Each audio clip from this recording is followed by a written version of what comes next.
जब शिव जी ने दक्ष को बकरे का सिर लगाया तो ये बहुत ही अच्छा और ज्ञानवर्धक वृत्तांत है, तो आप सब जरूर सुने।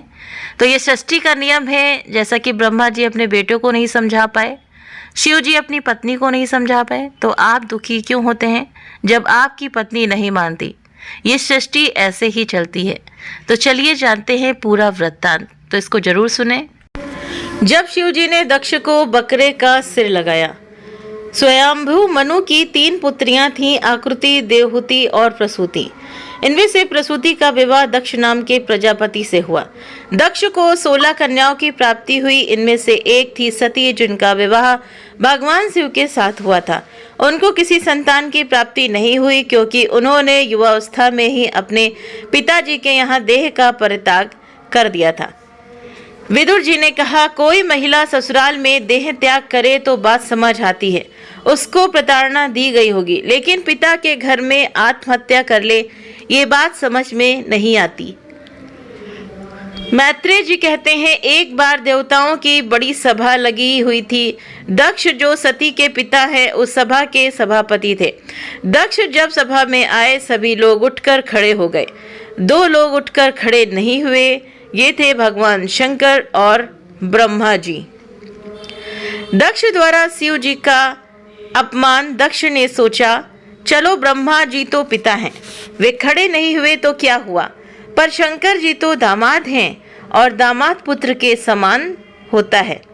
दक्ष ने सोचा, मेरे आने पर ये खड़ा नहीं हुआ, ये कितना उदंड है।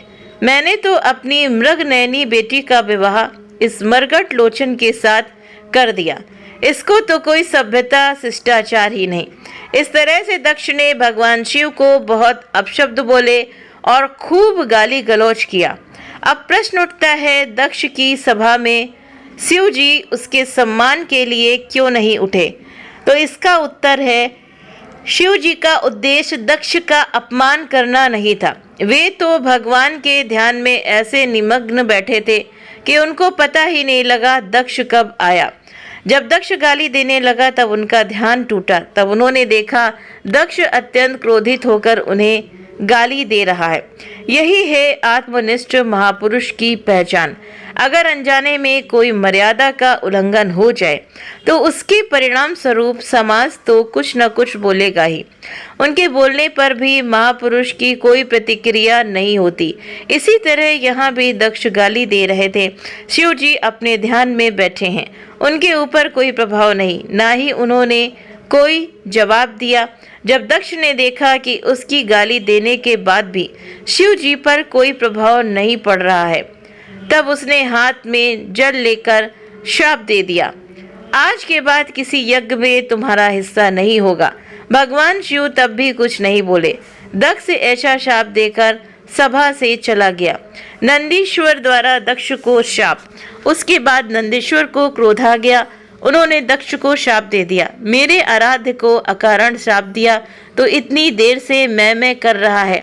मैं शिव का ससुर हूँ, मैं सभापति हूँ।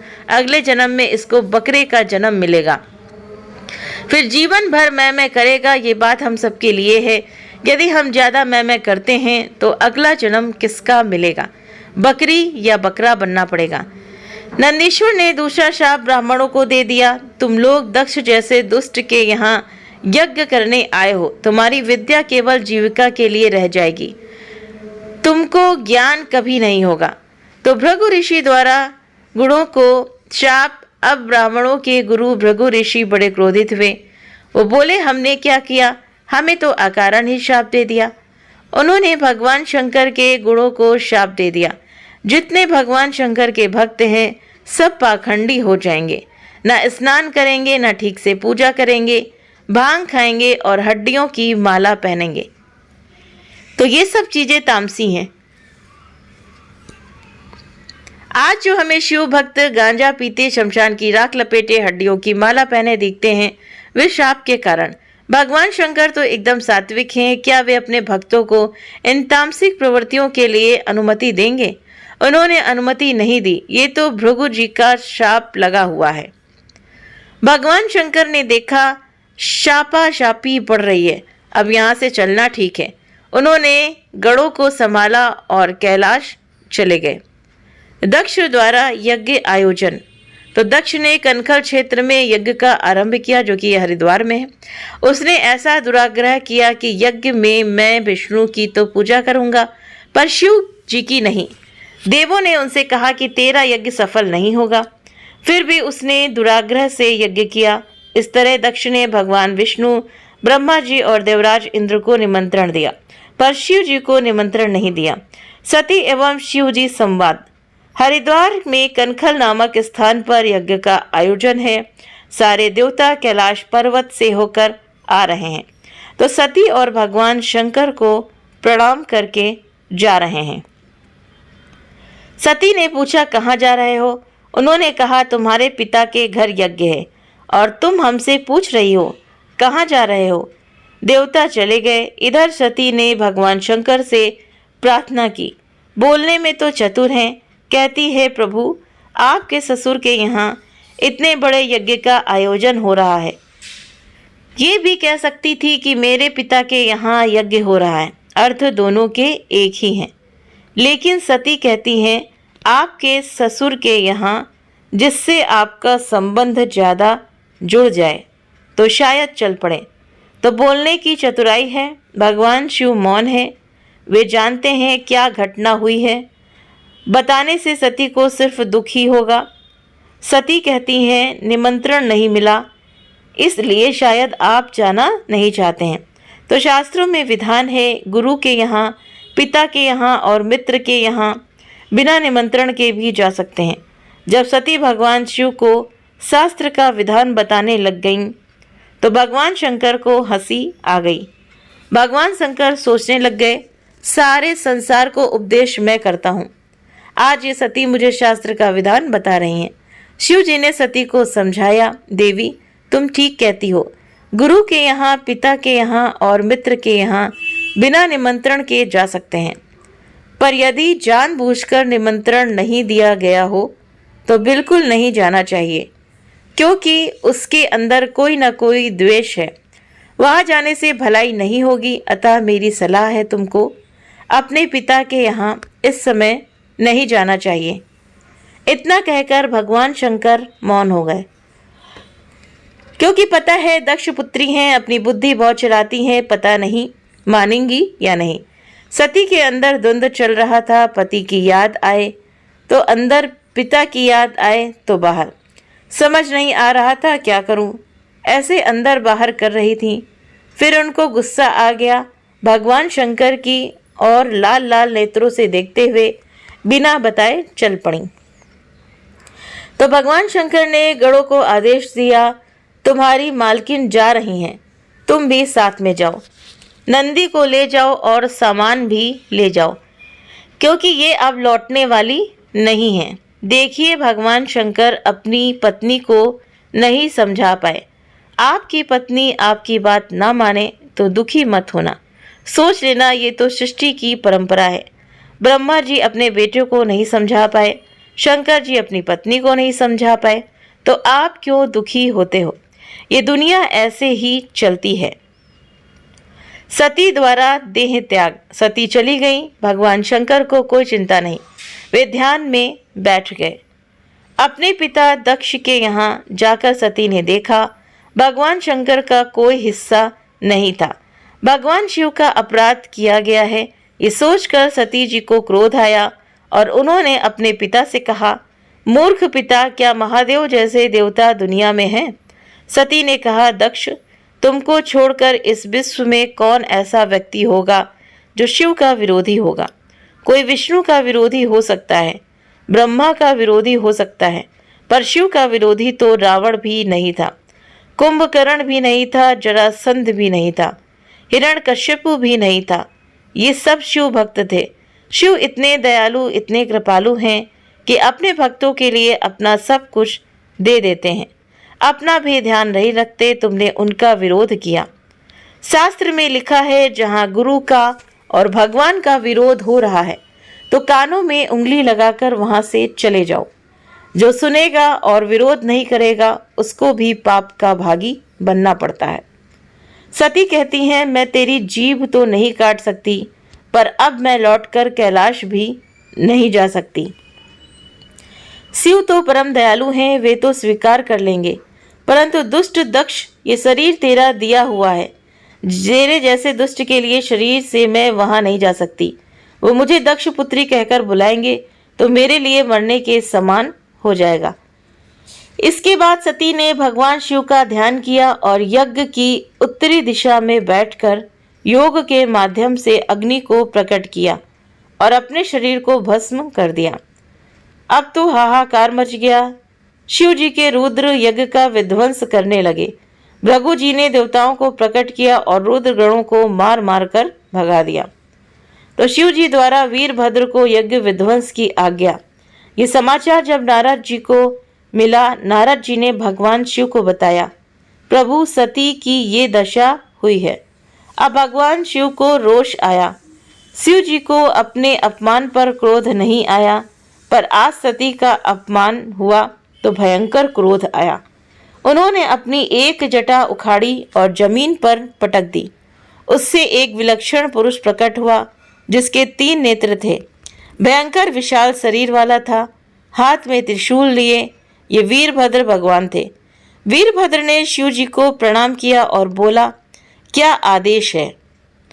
शिव जी ने कहा, एक ही आदेश है, दक्ष को मार डालो, यज्ञ को विध्वंस कर दो। वीरभद्र जी उत्तराखंड होते हुए हरिद्वार की तरफ पहुंचे।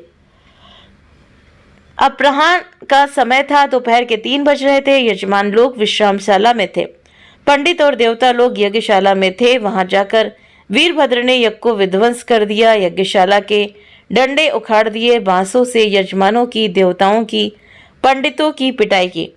यज्ञ में भगदड़ मच गई। वीरभद्र ने 4 लोगों को पकड़ लिया, एक तो यजमान दक्ष को, एक आचार्य भृगु जी को जो यज्ञ करा रहे थे, और 2 देवता जो शिव के विरोधी थे, पूषा और भग। सबसे पहले दक्षिणा आचार्य को मिली।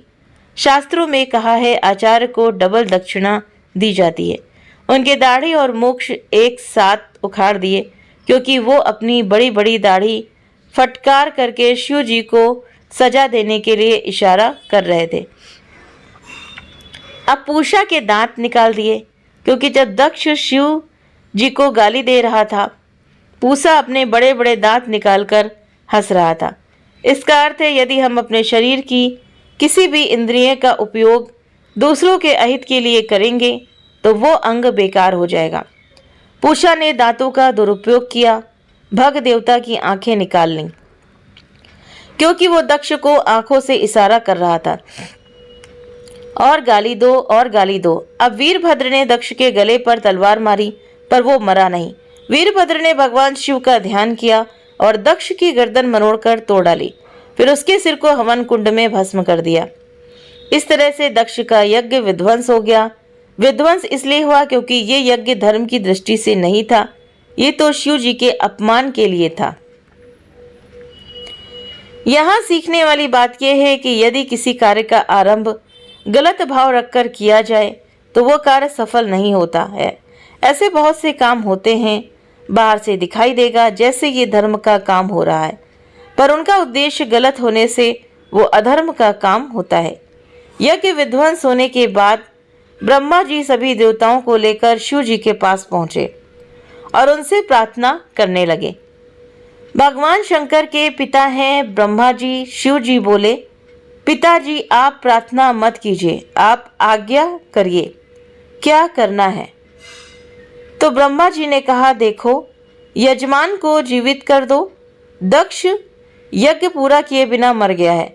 भृगु जी की दाढ़ी मूछ अभी तक नहीं आई है, उनको दाढ़ी मूछें आ जाएं, ऐसी व्यवस्था कर दो। पूषा को दांत मिल जाएं, भग देवता को आंखें मिल जाएं, बस हम इतना ही मांगते हैं। तो भगवान शिव हमेशा अपनी मस्ती में रहते हैं, बोले अभी कर देता हूँ, इसमें कौन सी बड़ी बात है। अपने एक गढ़ को बोला, किसी बकरे का सिर काट कर ले आओ। बकरे का सिर ही क्यों मंगाया, हाथी का, शेर का, किसी का भी मंगा लेते। तो भगवान शिव ने सुना था कि नंदीश्वर ने दक्ष को श्राप दिया है कि अगले जन्म में ये बकरा बनेगा। तो भगवान शिव ने सोचा अगले जन्म में क्यों इसी जन्म में बना देता हूँ। बकरे का सिर मंगाया और दक्ष के शरीर में जोड़कर उसे जीवित कर दिया। दक्ष जीवित हो गया। उसने भगवान की स्तुति की और क्षमा याचना की। सती जी का पुनर्जन्म। सती माता ने फिर से पार्वती के रूप में जन्म लिया, फिर कठिन साधना की और भगवान शिव के साथ उनका विवाह हुआ। अब उनकी बुद्धि अडोल थी। सती जी अब पार्वती रूप में अपनी ज़्यादा बुद्धि नहीं लगाती हैं। वे जानती हैं जो पहले हुआ वो ज़्यादा बुद्धि लगाने के कारण हुआ। तो इससे हमें शिक्षा मिलती है कि कोई भी सत्कर्म यदि गलत भाव रखकर किया जाता है तो वो सफल नहीं होता है। जो ज़्यादा मैं करता है उसे बकरे का जन्म मिलता है। दक्ष को भी बकरे का मुंह लगा। जो एक देवता की आराधना करेगा और दूसरे का अपमान करेगा उसकी वही दशा होगी जो दक्ष की हुई। उपासना की पद्धति है अपने आराध्य की उपासना करो और सम्मान सबका करो, अपमान किसी का मत करो। अगर आप श्री कृष्ण भक्त हैं और राम मंदिर गए हैं तो राम जी से कृष्ण प्रेम मांगो, सबका सम्मान करो और आराधना अपनी आराध्य की। गुरु के प्रति, ईश्वर के प्रति अपनी ज़्यादा बुद्धि नहीं लगानी चाहिए। जिज्ञासा करो पर कुतर्क मत करो। गुरु जो आदेश करे उसको सुनो, समझो और मानो तो आपका कल्याण होगा। तो उम्मीद करते हैं कि ये कहानी जब शिव जी ने दक्ष को बकरे का सिर लगाया और किस तरह से इसमें पूरा जो बताया गया है तो ये बहुत ही ज़्यादा हमें सिखाता है, कुछ ना कुछ सिखा कर जाता है कि किस तरह से जैसे बताया गया कि जब भगवान शिव की जो पत्नी पार्वती जी थी यानी सती जी थी, उन्होंने जब उनकी बात नहीं मानी तो आज तो क्या स्त्रियां मानती हैं, बात नहीं मानती हैं। तो कहने का मतलब है कि इसमें बहुत ही ज़्यादा ज्ञानवर्धक बातें बताई गई हैं। तो आप इसको ज़रूर से ज़रूर ध्यान से पढ़ें और सुने। तो उम्मीद करते हैं कि आपको ये पसंद आया होगा। वीडियो पसंद आया हो तो वीडियो को लाइक, चैनल पर पहली बार है तो सब्सक्राइब करना ना भूलें। आप अपने कमेंट करके भी हमें ज़रूर से ज़रूर बताएं। आप सभी के सहयोग के लिए, जो आप अपना कीमती वक्त देते हैं वीडियो देखने के लिए, उसके लिए आप सभी का बहुत बहुत दिल से धन्यवाद, शुक्रिया। और आप सभी अपने कमेंट्स करके मुझे ज़रूर से ज़रूर बताएं। Thank you.